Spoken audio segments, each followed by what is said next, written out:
మొగుళ్లపల్లి మండలంలో BC JAC పిలుపునిచ్చిన బంద్ సంపూర్ణంగా కొనసాగింది. కాగా ఈ బంద్లో అన్ని వర్గాల ప్రజలు, వాణిజ్య వ్యాపార సంఘాలు ఈ బంద్లో పాల్గొన్నాయి. రాజకీయ పార్టీలు, కుల సంఘాలు ఈ బంద్కు మద్దతునిచ్చాయి. బీసీ రిజర్వేషన్స్ అడ్డుకోవడం, హైకోర్టు స్టే ఇవ్వడం, సుప్రీంకోర్టు యథావిధిగా పాత పద్ధతిలో వెళ్లడం అగ్రవర్ణాల కుట్రలో భాగమే అన్నారు బంద్లో పాల్గొన్న నాయకులు. ఊరుకునేది లేదు. కేవలం దానికి రక్షణ ఏదైనా ఉందంటే పార్లమెంట్లో చట్టం చేయాలి. అదేవిధంగా చట్టం చేసిన దాన్ని 9వ షెడ్యూల్లో భారత రాజ్యాంగం 9వ షెడ్యూల్లో పొందుపరిస్తే మాత్రమే రక్షణ ఉంటుంది. అక్కడ తమిళనాడు రాష్ట్రంలో జయలలిత ముఖ్యమంత్రి ఉన్నప్పుడు కూడా వాళ్ళు సాధించుకున్న రాజ్యాంగబద్ధంగా, ఇక్కడ తెలంగాణ రాష్ట్రంలో కూడా భారత రాజ్యాంగం అంబేద్కర్ గారు రాసిన రాజ్యాంగం ప్రకారంగా మన 9వ షెడ్యూల్లో పెడితేనే రక్షణ ఉంటుంది. బీసీ సోదరులారా, అక్క చెల్లెలారా, అందరూ మీరు గమనించాలి.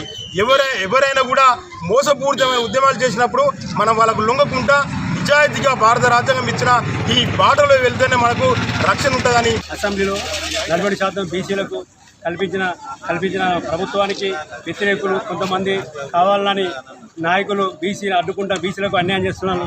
కనుక బీసీ 40% కంపల్సరీ వస్తేనే ఈరోజు బీసీలకు న్యాయం జరిగినప్పుడే మీ ఎలక్షన్ పోవడానికి సిద్ధమైన కావాలని అసెంబ్లీ దాని తీర్మానానికి వ్యతిరేకులు ఉన్నారు. కాబట్టి ఖబర్దార్ బీసీలకు న్యాయం చేయండి.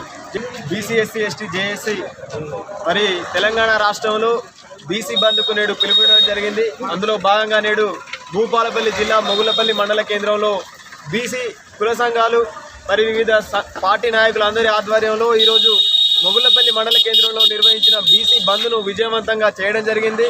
అందులో భాగంగానే నేడు మొగుళ్లపల్లి వివిధ మండల కమిటీ మండల బీసీ నాయకులందరి ఆధ్వర్యంలో ఇక్కడ నిర్వహించిన ఈ ధర్నాలో భాగంగా ఇక్కడి నుండి ఈ దేశాన్ని పరిపాలిస్తున్న బీజేపీ పార్టీకి మరి బీసీ రిజర్వేషన్ 42% ఇస్తున్నామని తెలియజేసి మరి అసెంబ్లీలో తీర్మానించిన కాంగ్రెస్ పార్టీకి మీకు తెలియజేసేది ఏమంటే మరి 42% రిజర్వేషన్ ఇస్తామని చెప్పి మరి ఇక్కడ ఉన్న బీసీలు అందరినీ మోసం చేస్తూ ఉన్నారు ఈ రెండు పార్టీలు. అన్ని పార్టీలు మోసం చేసిన ఈ రెండు పార్టీలు నేడు బీసీలను మోసం చేయడం జరుగుతూ ఉంది.